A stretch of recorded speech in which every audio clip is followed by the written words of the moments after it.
बेचैन मन की जंजीरें। रात के समय एक युवा भिक्षु शिष्य अपने कक्ष में बैठा था। दीपक की हल्की लौ टिमटिमा रही थी। बाहर हवा बह रही थी, मगर उसके मन में और भी तेज तूफान उठ रहा था। वह लगातार सोच रहा था, क्या मैंने सही रास्ता चुना? क्या मैं ज्ञान प्राप्त कर पाऊंगा? अगर नहीं तो? अगर गुरुजी नाराज हो गए तो? अगर मैं असफल हुआ तो? उसके मन में एक के बाद एक विचार उठ रहे थे। जैसे समुद्र की लहरें किनारे पर टकराकर लौट जाती हैं, वैसे ही विचार आते और उसे थका देते। उसने सोचा, मन शांत होना चाहिए, लेकिन यह तो और बेचैन हो रहा है। मैं तो ध्यान करने बैठता हूँ, लेकिन ध्यान की जगह विचारों की भीड़ लग जाती है। शायद मैं कभी सफल न हो पाऊं। सुबह का समय और बुद्ध से भेंट। अगली सुबह वह सीधे भगवान बुद्ध के पास पहुंचा। उसकी आंखों में नींद की कमी और माथे पर चिंता की रेखाएं साफ झलक रही थीं। उसने झुककर कहा, भगवान, मेरा मन लगातार विचारों से भरा रहता है। मैं ध्यान करने बैठता हूं तो और भी ज्यादा सोचने लगता हूं। मैं हर बात को बार बार सोचता हूं, क्या होगा, क्यों होगा, कब होगा। ये ओवरथिंकिंग मुझे खा रही है।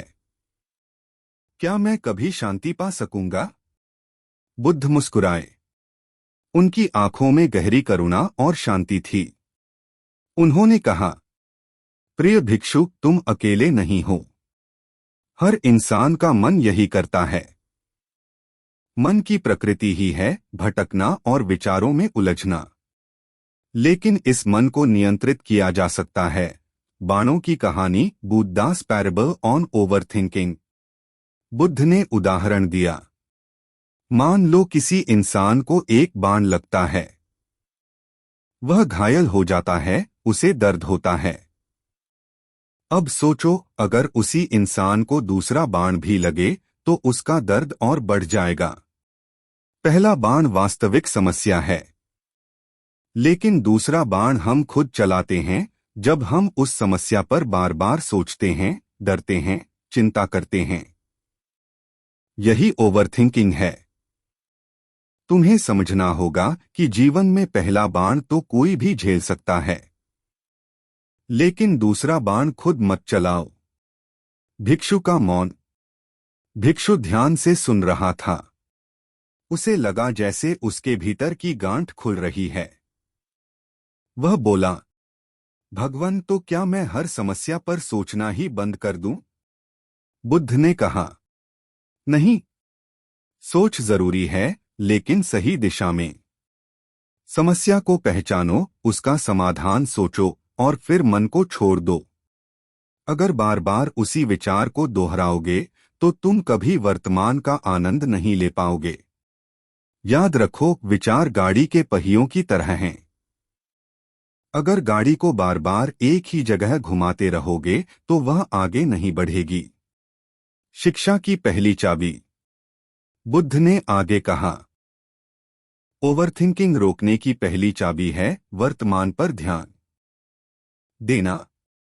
जब मन इधर उधर भागे तो खुद से कहो, मैं अभी यहां हूं। जो होगा देखा जाएगा। मन को सांस पर टिकाओ। एक एक श्वास को देखो। विचार आएंगे, लेकिन उन्हें पकड़ो मत। उन्हें ऐसे जाने दो जैसे आकाश में बादल आते और चले जाते हैं। भिक्षु की पहली साधना। उस दिन से भिक्षु ने बुद्ध की शिक्षा को अपनाना शुरू किया।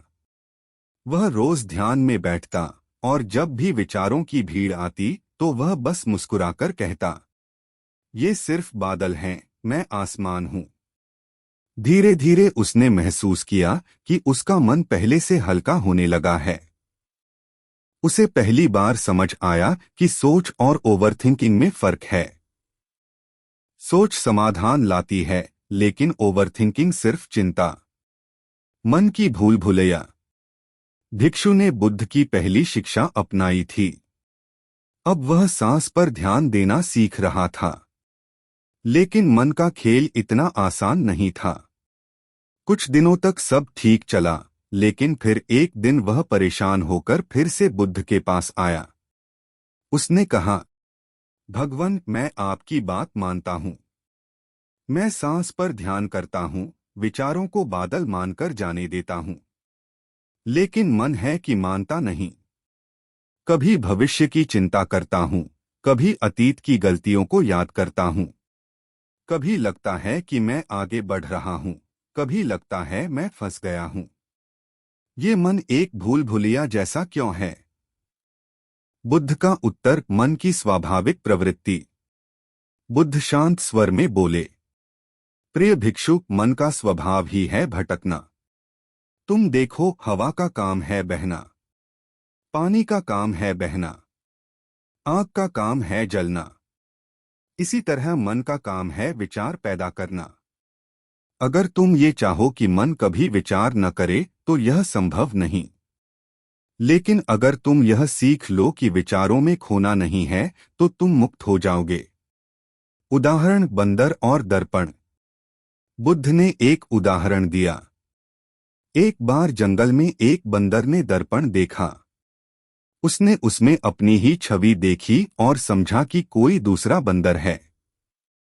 वह छवि को पकड़ने की कोशिश करता, कभी उससे लड़ता, कभी उससे खेलता। लेकिन असल में तो वहां कुछ था ही नहीं। ऐसा ही तुम्हारा मन करता है। वह अपने ही विचारों को सच मान लेता है और फिर उन्हीं में उलझ जाता है। याद रखो, हर विचार सच नहीं होता। जैसे दर्पण की छवि असली नहीं, वैसे ही मन की बहुत सी कल्पनाएं भी असली नहीं होती। भिक्षु की उलझन। भिक्षु बोला, लेकिन भगवान, विचार तो अपने आप आते हैं। मैं उन्हें कैसे रोकूं? कई बार तो मैं अनजाने ही सोचने लगता हूं। बुद्ध मुस्कुराए और बोले, विचारों को रोकने की कोशिश मत करो, उन्हें बस देखो।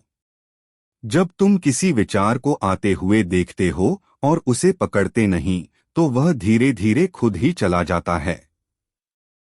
समस्या तब होती है जब तुम विचार को सच मानकर उसके पीछे भागने लगते हो। कहानी, किसान और भारी बोझ। बुद्ध ने एक और कहानी सुनाई। एक किसान था जो अपने कंधे पर भारी बोझ उठाकर चल रहा था। रास्ते में लोग उससे कहते, क्यों इतना बोझ उठा रखा है? इसे नीचे रखो। लेकिन किसान कहता, अगर मैंने बोझ रख दिया तो मैं खाली हो जाऊंगा। मुझे आदत हो गई है इसे ढोने की। आखिरकार बोझ ने उसकी ताकत खत्म कर दी और वह गिर पड़ा। ऐसा ही इंसान अपने विचारों के साथ करता है। उसे लगता है कि ये बोझ जरूरी है। लेकिन सच ये है कि बोझ छोड़ने पर ही इंसान हल्का होता है। साधना की दूसरी चाबी। बुद्ध ने कहा, ओवरथिंकिंग से निकलने की दूसरी चाबी है, विचारों को देखो लेकिन पकड़ो मत। जब मन तुम्हें अतीत में खींचे या भविष्य में डराए तो बस कहो, ये सिर्फ एक विचार है। इससे विचार की ताकत कम हो जाएगी। याद रखो, विचार आकाश में उड़ते पक्षियों की तरह हैं। तुम उन्हें रोक नहीं सकते, लेकिन यह जरूर तय कर सकते हो कि कौन सा पक्षी तुम्हारे सिर पर घोंसला बनाए। भिक्षु की साधना जारी। भिक्षु ने यह शिक्षा भी अपनाई। अब वह जब ध्यान में बैठता और विचार आते तो वह खुद से कहता, ये सिर्फ विचार है, ये सच नहीं है। धीरे धीरे उसने देखा कि पहले जहां विचार उसे घंटों परेशान करते थे, अब वे कुछ ही पल रुकते और फिर चले जाते। मन हल्का होने लगा। लेकिन वह यह भी समझ चुका था कि यात्रा लंबी है। मुक्ति का मार्ग। भिक्षु अब पहले से शांत था। उसने बुद्ध की दोनों शिक्षाएं अपनाई थीं। वर्तमान पर टिकना, विचारों को देखना लेकिन पकड़ना नहीं। उसका मन हल्का होने लगा था, लेकिन पूरी मुक्ति अभी भी दूर थी। एक दिन ध्यान करते करते उसके मन में फिर से सवाल उठा, अगर भविष्य में कोई बड़ा संकट आया तो? अगर मेरी साधना टूट गई तो? अगर मैं फिर से ओवरथिंकिंग में फंस गया तो? वह तुरंत बुद्ध के पास पहुंचा और बोला, भगवान, मैं काफी बदल गया हूं, लेकिन मन बार बार डराता है। यह सोचता हूं कि कहीं फिर से वही स्थिति न आ जाए। मैं स्थायी शांति कैसे पाऊं? बुद्ध का उत्तर वर्तमान ही सत्य है। बुद्ध ने गहरी नजर से उसकी ओर देखा और कहा, प्रिय भिक्षु, यह जो अगर है, यही तुम्हें जकड़े हुए है। तुम देखो, भविष्य अभी आया नहीं, अतीत चला गया। सिर्फ यह क्षण है जो तुम्हारे पास है। जो व्यक्ति हर पल को जैसे है वैसे स्वीकार कर लेता है, वही मुक्त होता है। ओवरथिंकिंग तब होती है जब मन इस क्षण को छोड़कर अतीत या भविष्य में भटकता है। याद रखो, सच्चा जीवन सिर्फ अभी है। उदाहरण, बहता हुआ नदी का पानी। बुद्ध ने आगे कहा, जीवन नदी की तरह है। क्या तुमने कभी नदी का पानी रोकने की कोशिश की है? अगर तुम हाथों से पानी पकड़ोगे तो वह फिसल जाएगा।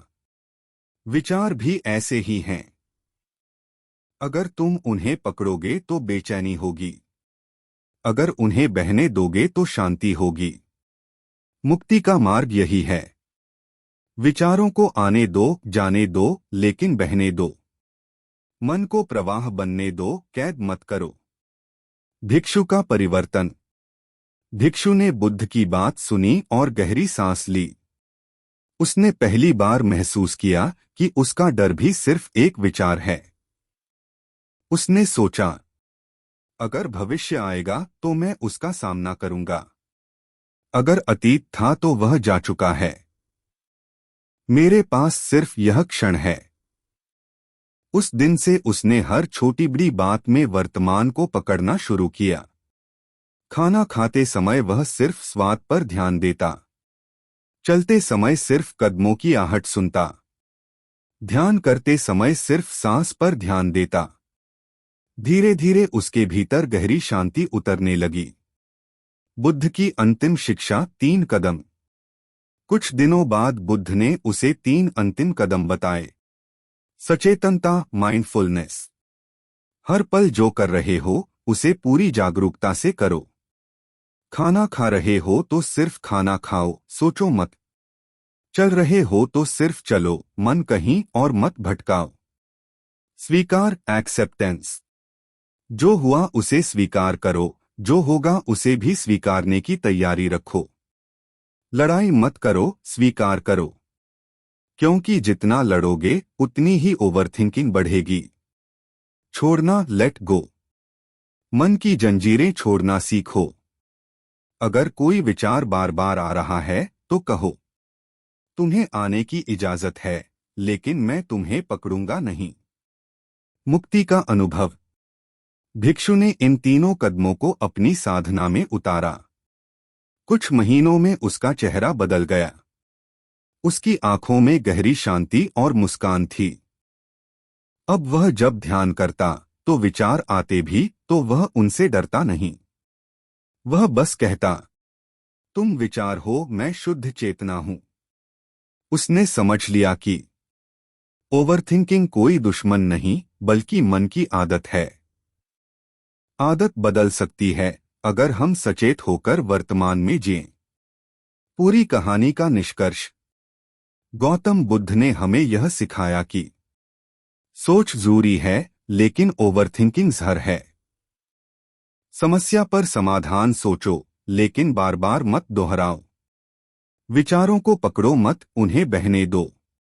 जीवन सिर्फ अभी है और जो इसे समझ लेता है वही मुक्त हो जाता है।